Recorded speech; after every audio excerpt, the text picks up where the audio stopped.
I knew I'd finally had enough the morning I stepped outside and saw the HOA president, Caroline Briggs herself, standing in my private driveway, screaming into her phone and pointing at my house like I'd committed a crime. Her SUV was half parked across my concrete, blocking me in for the third time that week.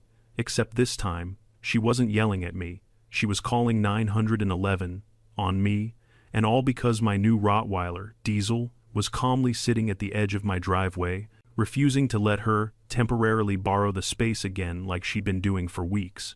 She wanted to twist the story, make me the villain, use her HOA title to bulldoze my boundaries just like she'd done since the day she moved in. But what she didn't know was this. I was done being polite, I was done being walked over, and I had a plan that would end her driveway invasion once and for all, so perfectly, so cleanly that even the police would take my side in the end. Before we dive into the full story, tell me where you're watching from and what time it is there. And if you've ever dealt with a power-hungry HOA, hit that subscribe button so you don't miss how this ends. When I first moved into Cedar Ridge Estates 8 years ago, I thought I'd found the perfect balance between quiet suburban comfort and just enough breathing room to feel like the property was truly mine. I bought my home outright, every square foot, every inch of that driveway, every slat of cedar fencing. I didn't mind the HOA. In fact, during those first few years, I barely noticed it. I was the kind of guy who maintained his yard, kept the trash bins where they needed to be, and didn't bother anyone. I assumed that meant nobody would bother me. Then Caroline Briggs moved in. She arrived with the energy of a woman who believed the world operated just slightly beneath her feet. Newly elected HOA president within weeks, she wore her authority like a crown, clipboards, reflective vest, and a permanent expression that said she was deeply disappointed in everyone around her. At first, her presence felt more like a nuisance than a threat. Overly harsh emails about trash cans being visible for more than 6 minutes after collection, threats of fines for decorative garden lights that were too warm in color, or her relentless habit of repositioning neighbors' flower pots when she felt their arrangement lacked symmetry. Just typical HOA, pettiness, annoying, but survivable. But then came the driveway problem. The first time she parked in my driveway, I assumed she'd gotten turned around. Maybe she'd been waving at a neighbor and accidentally swung too wide. I walked outside, smiled, tapped lightly on her window, and said, "Hey Caroline, I think you parked in the wrong spot. That's my private driveway." She didn't apologize. She didn't even look embarrassed. She just shrugged. "I'll only be a minute." I expected her to move the car. She didn't. That should have been my sign right there that this woman wasn't operating on the same wavelength as the rest of us, but I let it go. I told myself it wasn't worth a fight. Everyone gets stressed during moving week, right? Except it didn't stop after moving week, or the week after that. By month 2, it became routine. I'd come home from work, and her silver SUV would be angled across my driveway like it was part of the landscaping. Sometimes it blocked me from pulling in, sometimes it blocked me from pulling out, and every time, she'd emerge from somewhere, one hand in the air like she was shooing a fly. "I'll be just a minute, Mark." A minute was never a minute. The problem wasn't just the inconvenience, it was the disrespect, a subtle, steady erosion of boundaries I'd worked my entire life to secure. My driveway wasn't just concrete. It represented something personal. It was the one place no one else should have authority over. So, I tried being diplomatic. A polite conversation on a Saturday morning, a friendly reminder in an email, even a printed copy of the HOA, CC, and R, highlighting that driveways are privately owned, all of it ignored. Then came the violation notice, a bright orange slip taped to my door, informing me that my trash bin had been left out for an unacceptable duration. Never mind that every bin on the street had been out the same amount of time. Never mind that Caroline herself had been the one blocking my driveway that morning, forcing me to take the long route around the neighborhood and delaying my trash run. It was clear what she was doing, retaliation masquerading as governance. Every time I confronted her, her responses felt rehearsed, dripping with superiority. "You need to be more flexible," she'd say. "Driveways are visual community assets. We all do our part." That last one nearly made me laugh. She wasn't doing anything except making sure everyone around her knew she was in charge. I started documenting everything, not because I wanted to escalate the situation, but because I could feel myself reaching a breaking point. Photos of her SUV blocking the entrance, timestamps, screenshots of the emails she sent, even short clips on my phone when she claimed she was just grabbing a package and then vanished for 40 minutes. Still, I tried to solve it the right way. I filed an official complaint with the HOA board.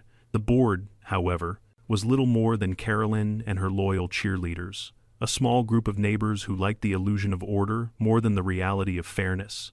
My complaint went nowhere. In fact, I received a response implying that I was being territorial and unneighborly, and that accepting occasional driveway use would strengthen community harmony. Community harmony. That phrase alone nearly made me grind my teeth. Then came the day that changed everything, not because it was the worst thing she'd ever done, but because it was the final straw. It was a Tuesday morning. I had a major virtual presentation with a new client, the kind of opportunity you wake up early for. I dressed professionally, reviewed my notes, and headed toward my car with 10 minutes to spare, and there it was, Caroline's SUV parked diagonally across my driveway, blocking me in so tightly I couldn't maneuver around it even if I'd wanted to. I knocked on her door. No answer. Called her phone, straight to voicemail. She finally strolled back 10 minutes later, latte in hand, sunglasses perched on her head. "Oh, relax," she said breezily. "You weren't leaving yet. I saw your lights off. You do realize this is my private driveway." I snapped something I rarely did. "You can't keep doing this." She smirked, unfazed. "I'm the HOA president, Mark. I'm permitted to use spaces temporarily during community tasks. What community task requires you to block my car in?" She waved the question away. "Don't be dramatic. I missed the presentation, and the client chose another contractor." That evening, I sat alone in my living room, the tension settling in my chest like a coiled spring. I'd tried everything: conversation, documentation, the HOA process, patience, but Caroline wasn't interested in respecting boundaries. She cared only about control. Every dismissal, every shrug, every "you're overreacting" was her way of asserting power. Something had to change, and it had to change in a way she couldn't manipulate, twist, or talk her way around. That was when the idea came to me, not out of anger, but out of clarity. If she wouldn't respect my words, she would have to respect my presence, or, more specifically, the presence of someone who understood boundaries far better than she ever would. A protector, a deterrent, a living, breathing reminder that my driveway was not hers, a dog, not just any dog, a dog that could stand its ground. I didn't want aggression, I didn't want chaos. I wanted authority, calm, quiet, unmistakable authority. So while the sun set behind the ridge that night, painting the neighborhood gold, I opened my laptop and began searching local shelters for large breeds: shepherds, mastiffs, Rottweilers, anything with the kind of stature that made people think twice before crossing a line. And then I saw him. A massive Rottweiler named Diesel, sitting tall, chest broad, eyes steady, intelligent, almost thoughtful. The description read, "protective, loyal, disciplined, ideal for experienced handlers." I leaned back in my chair, and for the first time in weeks, I felt a spark of hope. I didn't know exactly how things would unfold, but I knew one thing for certain. Caroline Briggs had just parked in my driveway for the last time. The next morning, I woke up earlier than usual. Maybe it was excitement. Maybe it was the relief of finally taking control of a situation that had been draining me for weeks. Or maybe it was the simple feeling that today, something in my life was about to shift. I brewed coffee, sat at the dining table, and stared out the window at my driveway. For the first time in months, it was empty. No silver SUV, no unwanted surprises, just clean concrete and quiet morning sun spilling across it like a blank slate. It felt symbolic. After breakfast, I drove across town to the rescue shelter where Diesel was being kept. The volunteer at the front desk recognized his name immediately. "Oh, Diesel," she said with a sympathetic smile. "He's a big sweetheart once he trusts you, but he's very protective. He's been returned twice because people didn't understand what a working breed really needs." I nodded. "I'm not looking for a lapdog."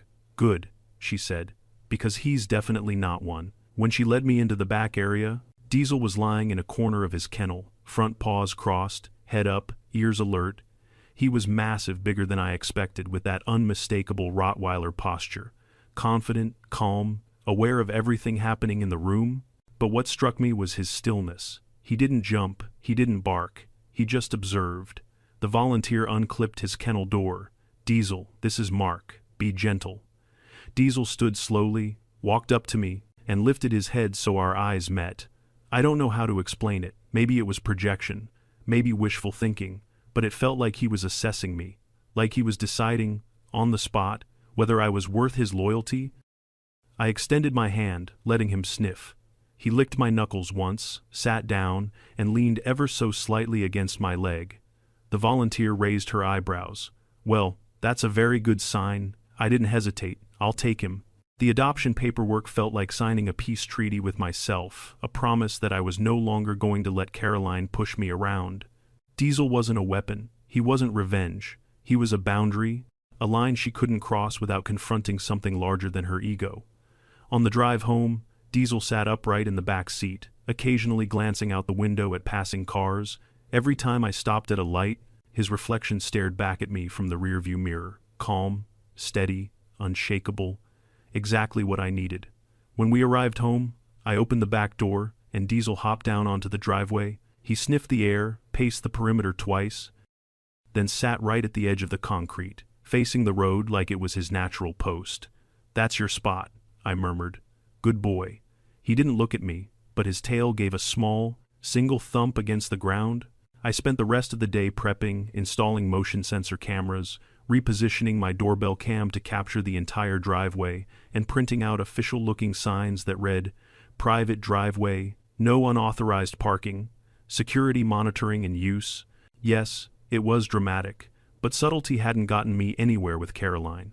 Around late afternoon, I walked Diesel around the property, keeping him leashed while he explored the yard, sniffed the fence line, and occasionally tested the boundaries of where he wanted to pull versus where I needed him to stay.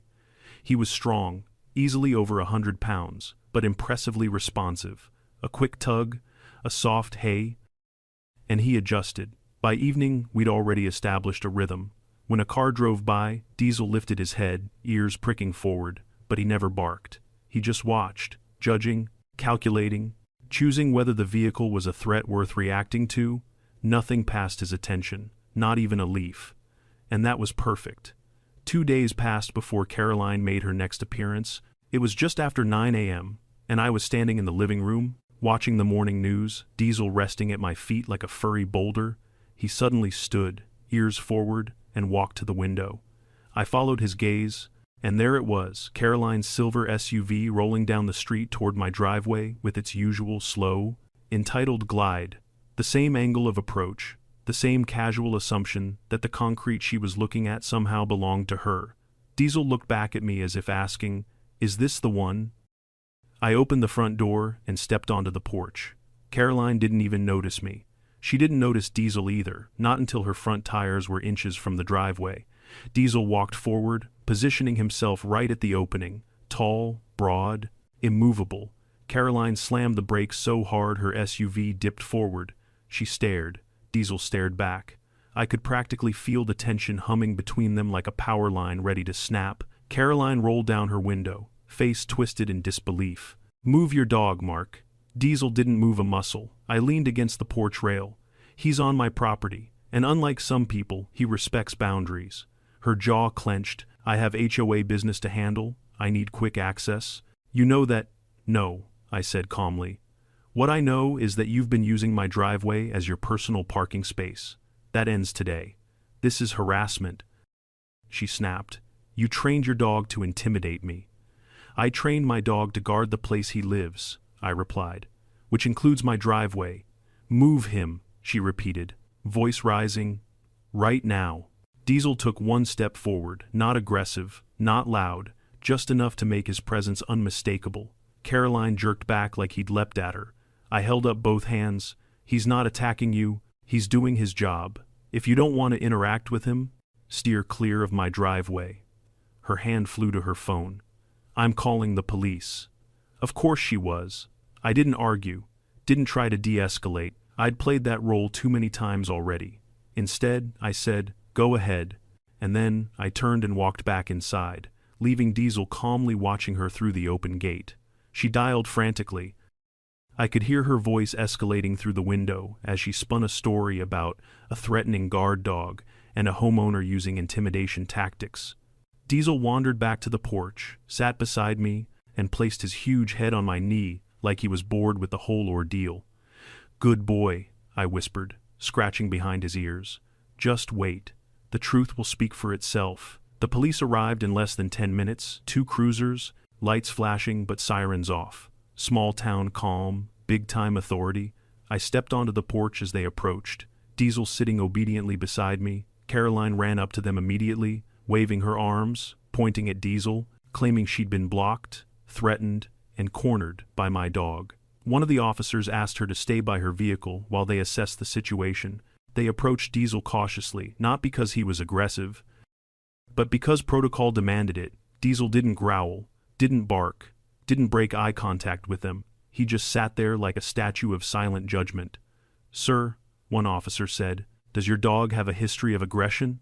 "No," I said, handing over his adoption papers, vaccination records, and training assessment. "He's protective, but not violent."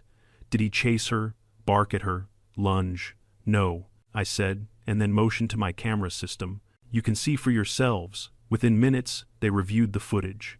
Caroline's car approaching, Diesel walking into position, her slamming the brakes, and Diesel simply standing still. The officer exhaled slowly and turned to his partner. "Yeah, that's not aggression," Caroline overheard and stormed toward us, shouting that we were ignoring the real threat and that HOA rules supersede driveway ownership.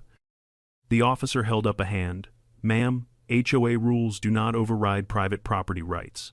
This homeowner has every legal right to keep you off his driveway. His dog did nothing wrong." Her face drained of color. But mine, for the first time in a long time, I felt something close to relief. And I had the sense we were only getting started. Caroline didn't take the officer's verdict quietly. Of course she didn't. The moment they finished explaining that Diesel had done absolutely nothing wrong, her entire posture shifted from outrage to disbelief, and then to something almost theatrical, like she was performing for an invisible audience that would surely validate her. She threw her hands up, pacing in a small, tight circle like a kettle about to whistle. "So, that's it," she snapped. "You're just going to let him use a dangerous dog to intimidate an HOA officer in the line of duty." Both officers exchanged a long, exhausted look, the kind you only see from professionals who deal with unnecessary drama on a near-daily basis. "Ma'am," the taller officer said, "you're not an officer, you're an HOA president. That doesn't give you authority to park on someone else's driveway or override their property rights." The shorter officer chimed in, calm but firm. "And from the footage we reviewed, the dog didn't display any aggressive behavior. He stood his ground on his property. That is not illegal." Carolyn pointed at Diesel like she was accusing him of tax fraud. "He moved toward my car. He stepped forward. That counts as nothing," the officer cut in. "If he wanted to attack, trust me, you would know." I could see the exact second her confidence cracked. Her eyebrows twitched, her mouth opened, closed, opened again. The gears were turning, but nothing good was coming out. And then she pivoted hard. "If you won't do anything," she declared loudly, "then I'll be filing a formal complaint with the county, and the board, and animal control, and I'll make sure every neighbor knows what's going on here." The officer remained unshaken. "You're free to file complaints, ma'am, but wasting emergency services is a separate issue." Caroline froze for half a second. "Excuse me, you exaggerated the emergency," the officer said. "You claimed the dog was attacking you. That's a misuse of 911. He pulled out a citation booklet. Caroline's reaction was instantaneous. Her face contorted like she'd bitten into a lemon. "You can't find me. I'm the HOA president." The officer didn't blink. "Ma'am, I can, and I will." He began writing. I didn't smile, though God knows I wanted to. Instead, I folded my arms, watching the scene unfold like the universe was finally balancing a very tilted scale. Carolyn sputtered incoherently as the officer handed her the citation. "This is harassment. This is targeted harassment. You're taking his side." "We're taking the side of the law," the officer replied. She stared at the paper as though it were written in a language she refused to learn. Then she crumpled it in her fist and threw it toward her car. That was when I knew we were on the edge of something bigger. She wasn't done, not even close, and I could see it building in her, something boiling, unreasonable, unstoppable. She turned to me slowly, hands shaking, eyes bright with fury. "This isn't over, Mark." I didn't move. It should be. The trembling in her jaw said she wasn't hearing me at all. The officers gave her one last warning to calm down before they left. Caroline didn't calm down. She waited until both cruisers rolled down the street, then stormed across the sidewalk toward my property. Diesel stood instantly. Not in a violent way, just tall, alert, ready. Caroline froze halfway up my driveway. I could see her chest rising and falling as she fought with whatever impulse was on the tip of her tongue. "Get that animal away from me," she barked. "He's not moving," I said calmly. "And neither are you. This is private property. This community doesn't belong to you," she shot back. "As HOA president, I have the authority to—" "No," I said sharply. "You don't." For a moment the air stilled, birds quieted, even the wind seemed to pause, and then Caroline made a mistake so profound I still replay it in my mind. She stepped forward. Diesel didn't lunge, he didn't growl, he simply walked one step closer as well, mirroring her movement, placing himself between her and me. His presence alone was enough. Caroline jerked back like she'd touched fire. "This is intimidation," she shrieked. "This is a setup. You're all conspiring against me." I exhaled. "Caroline, go home." She shook her head violently. "No, no. I will not be disrespected in my own community." "It's not your community," I said. "You don't own this street. You don't own my property. You don't get to make the rules up as you go." Her breathing grew ragged, her fists clenched. For a second, I genuinely wondered whether she was about to grab something, her keys, a rock, anything. Before she had the chance, another voice echoed from behind her. "Ma'am, step back." The officers had returned. Apparently they hadn't driven far. They must have sensed she wouldn't let things go. Caroline turned toward them. "He's threatening me again. That dog is enough," the officer said, raising a hand. "Ma'am, we already addressed the situation." "No, you didn't," she exploded. "You're all letting him get away with this because he's—" The officer cut her off before she went somewhere she'd regret. "Take a breath. Back away from his property." "I will not," she screamed. She tried to march forward again. Diesel didn't move, but the officers did. They jogged up the driveway, intercepting her just before she crossed an obvious boundary. "Ma'am, stop resisting," the taller officer said. "Don't touch me," she shouted, wrenching her arm away. "I know my rights." The shorter officer sighed. Apparently not. The moment she swung her hand, not even a full swing, more like a frantic swat, they grabbed her arms, not aggressively, not violently, just firmly enough to control the situation. Caroline's shriek echoed across the neighborhood. "This is an outrage. You can't do this. I'm the OA president." "You're also trespassing," the officer said, and ignoring multiple lawful commands. Her voice rose another octave. "Let me go. I'm filing charges against all of you." But the officers had already made their decision. They turned her, cuffed her wrists, and began walking her toward the cruiser. The neighborhood came alive, doors opening, blinds shifting, neighbors whispering from their porches. One woman, 2 houses down, murmured. "Finally," another neighbor muttered. About time someone stopped her. Even kids on bicycles rolled to the curb to watch the spectacle. Caroline was red-faced, breathless, half sputtering, half screeching, as the officers guided her forward. "This is illegal. This is retaliatory. I'll sue. I'll have your badges." The officers didn't react. They'd heard it all before. And then Caroline locked eyes with me over her shoulder. "This isn't over," she spat. I met her stare calmly. "Yes," I said, "it is." When the cruiser finally pulled away with Caroline still spitting threats from the back seat, I let out a breath I hadn't realized I'd been holding. Diesel nudged my leg gently, like he was checking in. "Good boy," I whispered, scratching behind his ears. "You did everything right." As the adrenaline cooled, I finally understood something important. The confrontation today wasn't the end of the story, it was the beginning of consequence. Caroline had built her entire identity on control. Being corrected publicly by police, no less, was the kind of humiliation she couldn't bear. She'd try to fight back. She'd try to reclaim whatever power she imagined, slipping through her fingers, but she didn't know something crucial. Something I hadn't told her. Something that would change absolutely everything once it came to light. And the best part, it wasn't a threat. It wasn't revenge. It was simply the truth. A truth Caroline Briggs was about to learn the hard way. The quiet after Caroline's arrest was almost unsettling. For someone who'd spent the past 2 months inserting herself into every corner of the neighborhood, her sudden absence felt like unplugging a machine that had been humming in the background for far too long. Cedar Ridge Estates took a breath, a long, overdue exhale. But peace didn't come instantly. The morning after the incident, I stepped outside with Diesel to take our usual walk around the block. As we crossed my driveway, I noticed several neighbors casually milling about, with the weird kind of coincidence that only happens when people are dying to know what happened but don't want to be obvious about it. Mrs. Green from across the street pretended to water plants that did not need watering. The new couple 2 doors down, Sam and Lena, lingered a little too long by their mailbox. Even Mr. Henderson, who I hadn't seen outside in months, suddenly decided today was a good day to retrieve his morning paper. People weren't subtle. Morning, Mark. Mrs. Green called in a tone far too chipper for 7 a.m. Lovely weather, isn't it? I smiled politely. It is. Her eyes darted to Diesel, then to my driveway, then back to me. She opened her mouth like she was warming up to a question, but nothing came out. Instead, she just kept spritzing the same leaf over and over. Yep, definitely looking for gossip. We kept walking. As Diesel and I rounded the cul-de-sac, a white HOA golf cart turned down the street, rolling toward us.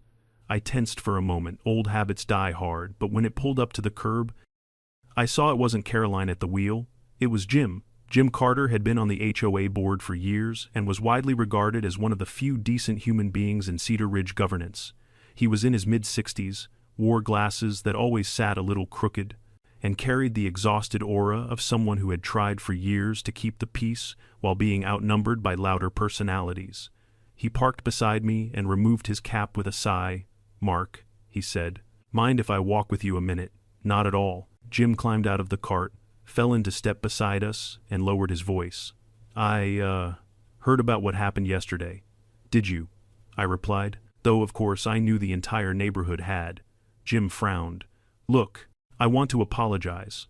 What Caroline did, none of that reflects the board as a whole." I raised an eyebrow. "Doesn't it?" Jim winced. He knew I had a point. "She's been pushing the limits for a while," he admitted, throwing her weight around, making decisions without consulting anyone, writing citations without approval. "You're not the first one she's targeted." I stopped walking. "So why hasn't anyone said anything?" He shrugged helplessly. "It's complicated. She gets aggressive when challenged. Some people are afraid of conflict, some want to avoid drama, and some, frankly, don't care enough to fight her." "Sounds about right," I muttered. Jim cleared his throat. "The board is having an emergency meeting tonight. Without her, we need to decide what to do next." I didn't respond. I wasn't sure what he expected from me. Jim continued. "If you're willing, we'd like you to provide a statement about the driveway issues, the false citations, the police involvement." "Ah, there it was, Jim," I said gently. "I'm not trying to run a crusade here, I just want to be left alone." "I know," he said quickly, "and you should be. But this incident, it's bigger now. People finally saw her lose control. They saw the officers take her away. If there was ever a time to address her behavior, it's now." Diesel nudged Jim's leg, as if impatient with the conversation. Jim smiled nervously and took a step back. "Big boy, isn't he?" "Big enough," I replied. Jim nodded, adjusted his cap, and climbed back into the golf cart. "I'll email you the meeting details. Hope you'll consider joining." With that, he drove off, leaving me in the middle of the cul-de-sac with a Rottweiler who seemed far more decisive than the entire HOA board combined. That night, I sat at my desk with my laptop open to a folder I'd labeled HOA Nonsense. Inside were dozens of photos, saved emails, video clips, and documentation of every driveway incident I'd endured. At first, I'd collected the evidence because I needed validation that I wasn't imagining the harassment. Now, apparently, it was evidence in an actual HOA proceeding. Funny how life works sometimes. As I looked through the files, a thought surfaced, one I hadn't fully acknowledged until this moment. Caroline hadn't just been annoying. She'd been abusing her position, weaponizing a homeowners association to push around anyone who didn't conform to her vision of perfect community order. And I wasn't just irritated anymore. I was tired of bullies. I clicked print all. By the time the stack of papers landed in the tray, Diesel had curled up beside my chair, snoring softly. I reached down and scratched his head. "You and I said quietly, "are about to shake this place up a little." He didn't wake, but his tail thumped once. The emergency meeting was held in the community clubhouse, an oddly grand building with chandeliers, beige walls, and carpet that smelled permanently like potluck casseroles. When I walked in, half the neighborhood was already there. People whispered as I passed. Not hostile, whispers, supportive ones, curious ones, surprised ones. A few even nodded at me in acknowledgement. Word had gotten around. I took a seat near the front, next to Mrs. Green, who immediately leaned in with excitement she couldn't contain. Is it true she tried to march up your driveway after the police told her not to? It's true. She sucked in a breath. Good heavens. I knew she was intense. But that's another level. At the front of the room, Jim stood behind a folding table with two other board members, Linda, who managed landscaping contracts, and Stuart, who looked like he'd rather be anywhere else. Jim cleared his throat. Thank you all for coming. As you know, circumstances require a discussion about recent behavior from our HOA president. Murmurs rippled across the room. Jim gestured toward me. We've asked Mark Reynolds to provide a full account of what happened yesterday and the weeks leading up to it. I stood, walked to the front, and placed my folder of documents on the table, and I told the story, not with theatrics, not with exaggeration, just the truth. How Carolyn had used my driveway, how she dismissed my concerns, how she'd issued retaliatory citations, how she'd called 911 with a fabricated emergency, how she'd ignored police instructions and trespassed onto my property. Every piece of evidence backed it up, every timestamp aligned, every clip made her behavior undeniable. When I finished, the room sat in a stunned silence. Then the comments started. She fined me for leaving my hose out for 5 minutes. She told my husband he had to repaint our shutters because she didn't like the shade. She threatened to tow my daughter's car even though it was legally parked. She said my wreath was seasonally inconsistent. One woman, red-faced with frustration, stood up and said, she told me my welcome mat was passive-aggressive. For the first time since moving here, I felt like the neighborhood was united, bound together, not by shared rules, but by shared exhaustion. Jim finally raised his hands for quiet. Based on the evidence presented, the board will vote on whether to temporarily suspend Caroline Briggs from her duties, pending a full review. The vote wasn't close. 3 seconds later, the board announced that Caroline was officially relieved of her position until further notice. The clubhouse erupted in applause. I didn't celebrate. I didn't need to. I just felt the weight in my chest lighten, like a pressure valve had been released. But deep down, I also knew something else. Caroline wasn't going to go quietly. Not after this. Not after being publicly embarrassed. Not after losing the authority she clung to like oxygen. No, this wasn't the end. It was the beginning of the next storm. And I had the uneasy feeling that Diesel and I were going to be right in the center of it. Caroline didn't show her face for 2 days after the emergency HOA meeting, and honestly, that brief stretch of quiet felt almost unnatural. I had grown so used to her SUV edging into my driveway, her clipboard tapping against her wrist like a metronome of irritation, that the absence of conflict was strange, peaceful, yes, but almost suspicious. Like the calm that settles right before a thunderstorm rolls in from behind the ridge. On the morning of the 3rd day, I stepped outside with Diesel, coffee in hand, feeling the crisp air, appreciating once again how the silence made the neighborhood look almost picturesque. Kids waiting for the school bus, neighbors walking their dogs, sprinklers clicking across manicured lawns. It was the kind of peaceful scene HOA brochures love to brag about. For the first time in months, Cedar Ridge really felt like the community I'd imagined when I moved here. But peace rarely lasts long when someone like Caroline Briggs is involved. Diesel suddenly stiffened beside me, ears forward, tail low, not in fear, but in focus. He had a way of detecting tension before I did, like he could smell trouble. I followed his gaze to the far end of the street. Carolyn's silver SUV had returned.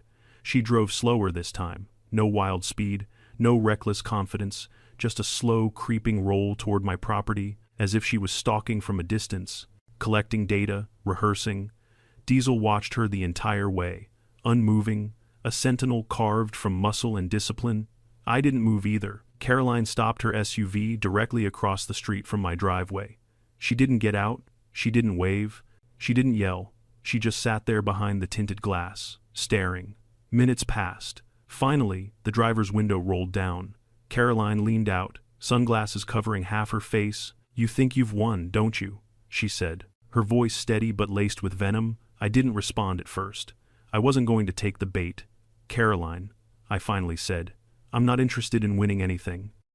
I just want you to stop violating my property." "So dramatic," she snapped. "You and your stupid dog are making everyone think I'm some kind of criminal." "I didn't make anyone think anything," I replied.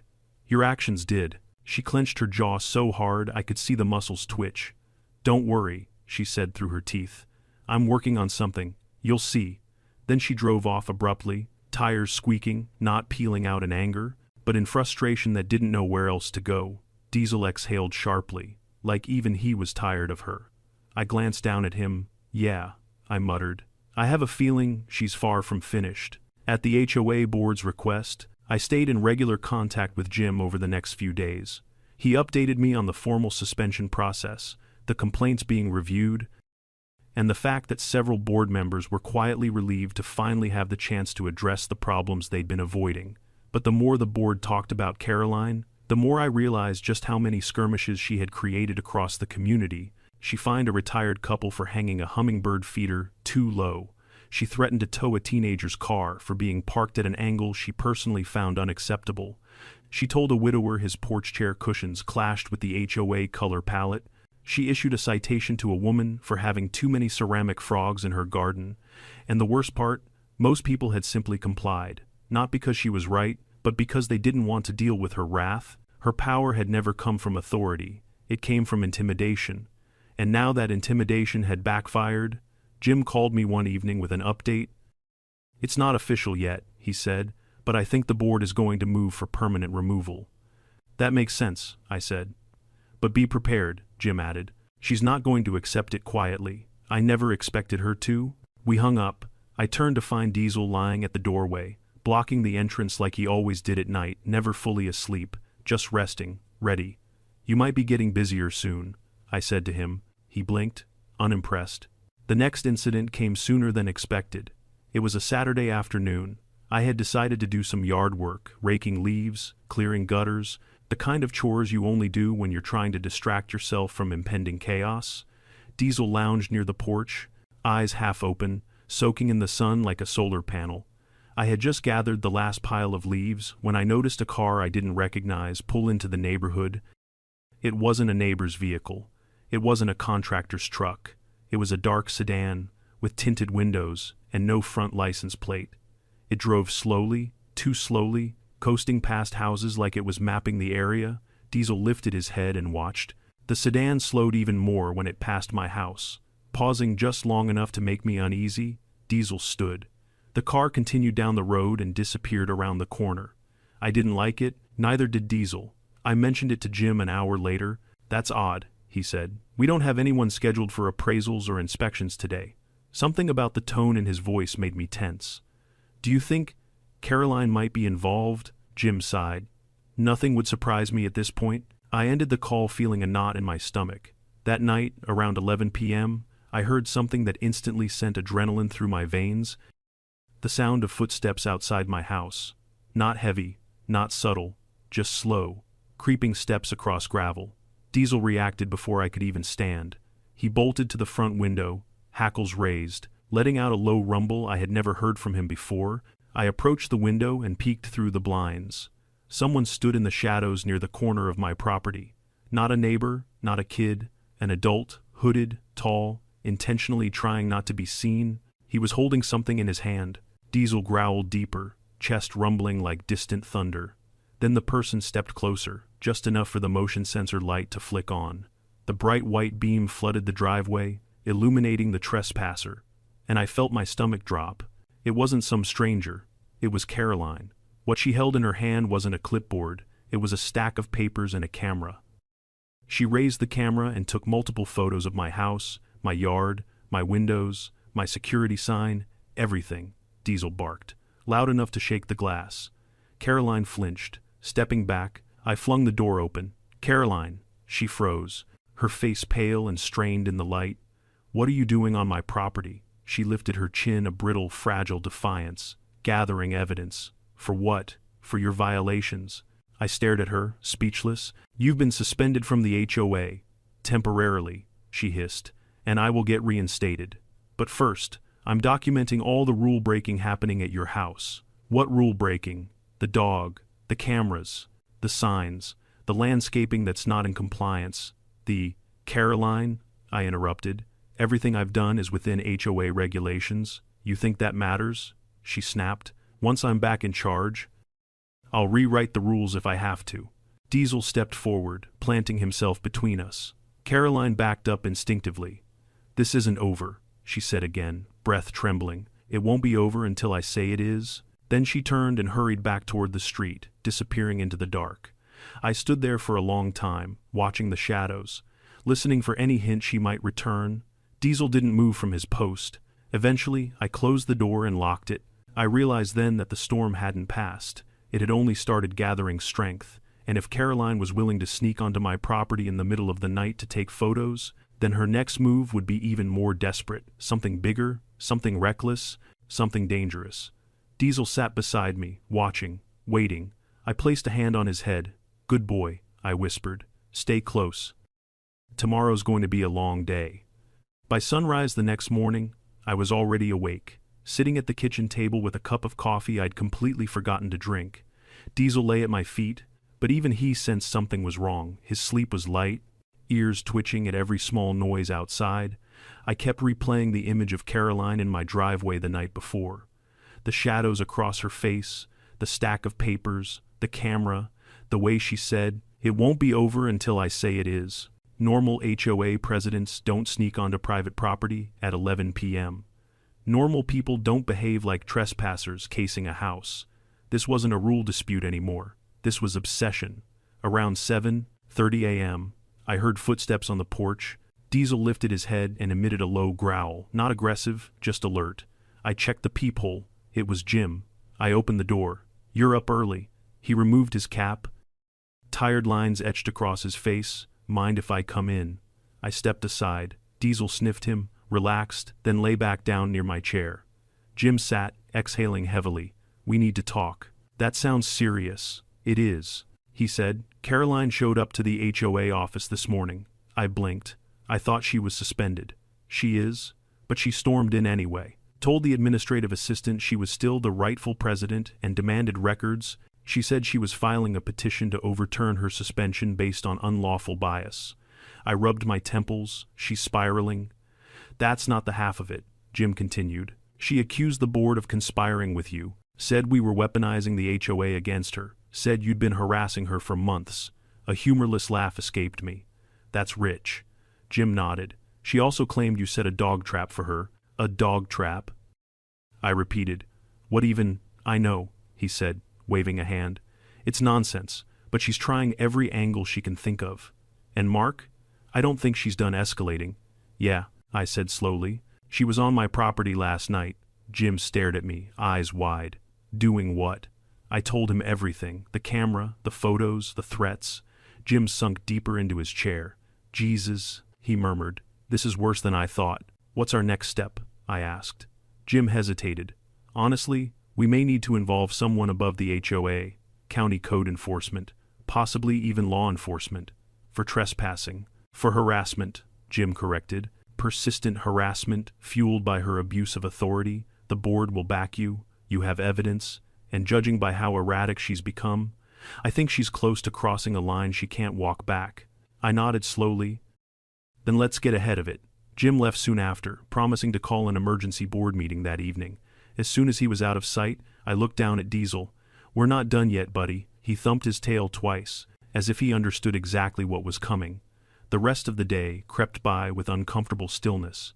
Diesel remained on alert, following me room to room, checking the windows, pacing whenever a car passed. By late afternoon, I noticed something strange. A white sedan, different from the dark one I'd seen earlier, kept driving around the block. Slow, measured, almost deliberate.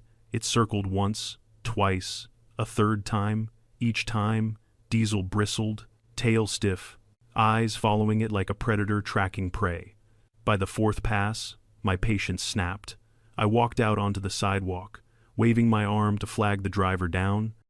The vehicle slowed, then accelerated sharply and disappeared around the corner. I stood in the street for a long moment, anger rising in my chest. This wasn't coincidence. This was surveillance. Night fell, and with night came the true tension. I barely slept the night before, and the exhaustion clung to me like residue, but adrenaline kept me moving. Alert to every sound outside, Diesel positioned himself in the hallway near the front door, a silent sentinel. At exactly 9:17 p.m., my motion sensor camera pinged on my phone. I snatched it immediately. There she was, Caroline Briggs, standing at the edge of my driveway again, this time clutching not a camera but a tape measure. She extended it toward the ground, taking measurements of the width of my driveway, my walkway, even part of my fence line. She scribbled notes furiously on a clipboard. As if that wasn't enough, she crouched down and pressed something against the edge of my driveway. I zoomed in, her cell phone, recording. I stepped outside. Caroline, she jolted upright, spinning around. Her face was pale in the glow of the street lamp, eyes wild, hair messy as if she'd been pacing for hours before working up the nerve to come here. "What do you think you're doing?" I asked. "Documenting violations," she snapped. "There are no violations. There will be," she said, voice trembling with manic certainty. "I know what you're hiding." "Hiding," I repeated. "What exactly do you think I'm—" "You've been manipulating this entire neighborhood," she hissed, "turning people against me, using that animal to intimidate me." Diesel stepped onto the porch behind me, massive silhouette framed against the light. Caroline flinched so violently she nearly dropped her clipboard. "Call him off." "He's not coming near you," I said firmly. "He's here for my safety." "My safety is the one at risk," she shrieked. "No," I said. "Your behavior is out of control, and this needs to stop." Something inside her cracked at that. Her shoulders slumped, then straightened, then slumped again. She seemed unsure whether to cry or scream. Finally, she whispered, "You ruined everything." Then she stepped back, into the street, into the path of an approaching police cruiser. The cruiser braked immediately. I blinked, but Caroline didn't. She marched straight to the officer's window and began pounding on it with the palm of her hand. "You," she yelled, "arrest him now." Diesel barked once sharp, explosive at the sudden escalation. The officer stepped out. "Ma'am, calm down." "No," she screamed. "He's threatening me. He's recording me illegally. He's using that beast to stalk me." "Ma'am, stop. You don't understand. He's the one who should be handcuffed. He's—" "Ma'am," the officer repeated, more stern now, "you need to step back." Her voice cracked. "I won't." She shoved the officer. A collective gasp echoed from the houses lining the street. Porch lights flicked on one by one. The officer grabbed her wrists. "Ma'am, you're under arrest for assault and—" "No," she wailed. "No. This is his fault. This is all his doing." She jerked back violently, nearly knocking herself off balance. "Stop resisting," the officer warned. "I will not." The struggle lasted only seconds. Soon the officer and his partner had her restrained and cuffed. She was still screaming my name as they guided her into the back of the cruiser. "This is your fault. This is your dog. This is your plan. I'll destroy you for this." Her voice grew distant as the cruiser pulled away, but the echo of her rage lingered in the air like smoke after a fire. The neighborhood went silent. Diesel pressed against my leg, steady and grounding. I exhaled slowly. It was over, or, at least, the worst of it was, but I knew one thing as I stood beneath the streetlight, watching the patrol car disappear. The fallout had only just begun, and the next part, the part where everything unraveled for Caroline and the HOA she used as her kingdom, was already in motion. The night Caroline was taken away for the second time felt strangely quiet, not peaceful quiet in that tense, suspended way a neighborhood feels after witnessing something explosive. People lingered at their windows long after the cruiser disappeared, blinds slightly cracked, porch lights glowing like watchful eyes. Diesel rested beside me on the porch, the weight of his head warm on my knee. While I tried to process everything that had just happened, Caroline wasn't just spiraling now, she was free-falling. And even though I'd done nothing to provoke her, nothing to escalate the situation, I knew deep in my bones she would come back from this angrier, more desperate, and more determined to reclaim the power she believed belonged to her. But for the moment, the night settled. Around 1 a.m., Diesel finally nudged me with his nose, his way of telling me I'd been sitting too long in one place. With too many thoughts swirling in my head, I stood, locked up the house, and tried to get some sleep. Tomorrow would bring fallout. I just didn't realize how much. I woke to a knock on my door at 8:12 a.m. Diesel reached it before I did, sniffing, then relaxing once he recognized the scent.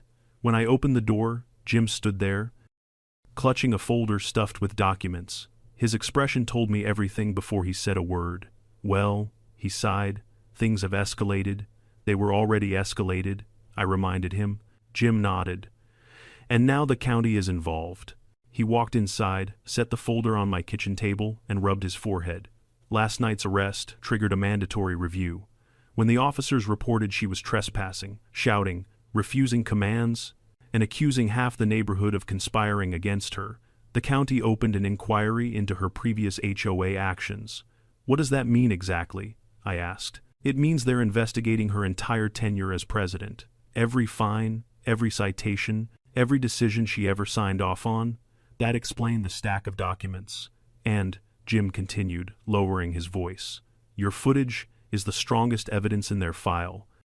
Diesel sprawled across the floor beside me, looking up as if he understood his star witness status. "What are they planning to do with the evidence?" I asked. Jim exhaled. "Disciplinary action, mandatory removal, and, possibly the big one, civil penalties for abuse of authority." I blinked. "Civil penalties? Against her personally?" "Yes," he confirmed. "Not the HOA. Her." For a moment, I felt a flicker of something like pity. Caroline had built her entire identity around controlling Cedar Ridge. She lived, breathed, and weaponized her position with tunnel vision obsession. To her, the HOA wasn't a volunteer role. It was a crown, and now that crown was being melted down in front of her. But then I remembered her screaming at police officers, her trespassing into my yard in the dark, her filing false citations, her calling 911 over nothing, her standing with a tape measure in my driveway, convinced she could prove I was breaking some rule she hadn't even invented yet. No, pity wasn't the right emotion. Relief was. Jim tapped the folder. "The board is voting tonight. If all goes well, she'll be permanently removed." "And if it doesn't go well?" I asked. Jim shrugged. "Then we'll deal with whatever nonsense comes next." By mid-afternoon, the neighborhood had fallen into a strange quiet again. People walked slower, conversations hushed when I passed by. Not out of avoidance, if anything. There was a new kind of respect there, as if Diesel and I had stood against something bigger than an HOA, that we'd confronted a bully no one else knew how to confront. A few neighbors waved. Mrs. Green even brought over a plate of banana bread and whispered, "You didn't deserve any of that nonsense, dear." "I hope it's finally coming to an end." I thanked her, though I wasn't convinced yet, because Caroline wasn't predictable, and people like her didn't surrender quietly. By 5 p.m., I put Diesel's leash on and took him for a walk, anything to ease the knot in my stomach. He trotted beside me, head high, protective but relaxed. We rounded the corner near Lot 18, the house with the always crooked shutters, when a familiar car caught my eye. A silver SUV, parked halfway down the block, facing my direction. My chest tightened. "Caroline?" I whispered under my breath. Diesel stiffened, confirming it. He recognized her scent or her presence before I even saw her. The driver's side door cracked open, and she stepped out. Her hair was disheveled, her clothes wrinkled, her eyes wide with something between panic and fury. She looked like she hadn't slept. Like every ounce of control she'd ever clung to had slipped through her fingers overnight. "Mark Reynolds," she shouted. Neighbors peeked from porches. A curtain shifted across the street. I held onto Diesel's leash firmly. "Caroline, go home." "You did this to me," she yelled, voice cracking. "You turned everyone against me. You ruined my reputation." "I didn't ruin anything," I said. "Your actions caught up with you." "Lies," she screamed.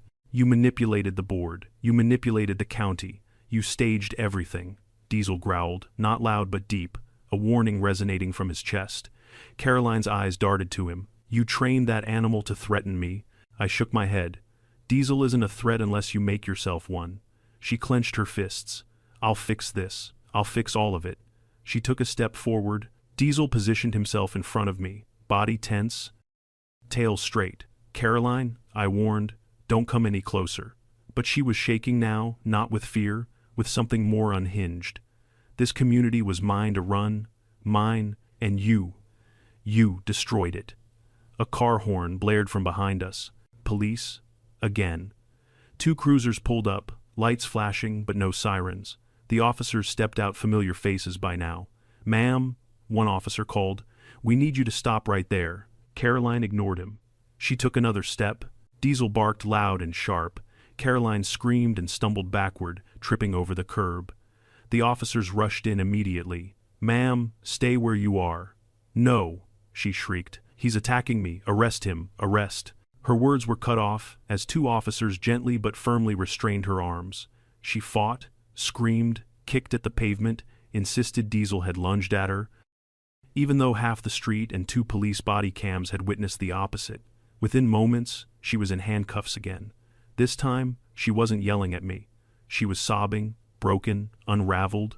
As she was guided toward the cruiser, she looked back at me one last time, not with hatred, with confusion, as if she still didn't understand how everything had gone so wrong. "Why?" she whispered. "Why are you doing this?" I answered honestly, "I'm not doing anything." "Caroline, you are." She lowered her head. The cruiser doors closed. Diesel leaned against me, calming now that the threat had passed. For the first time, I truly believed the storm was finally over. The following evening, the HOA board held another meeting. This one brief, decisive, unanimous. Caroline Briggs was permanently removed as HOA president. She was banned from holding any board position for life. The citations she had issued were voided. New bylaws were written to prevent any single person from wielding that much authority again.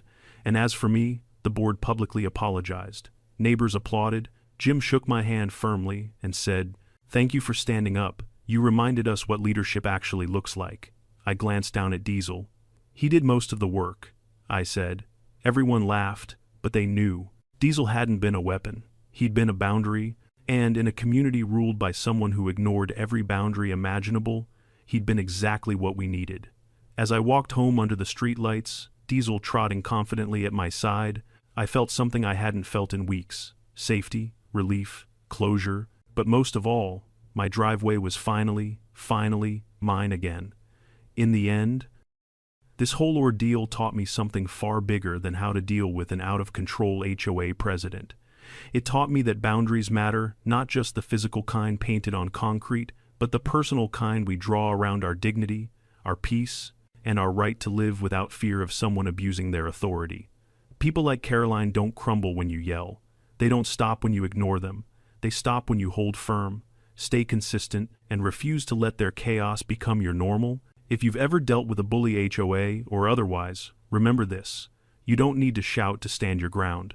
Sometimes you just need clarity, patience, a little documentation, and in my case, one very good dog. Comment below if you've ever faced an HOA nightmare, and subscribe so you don't miss the next story. Tap the link and watch the full video. And if you're not sure where to watch it, just click the title above.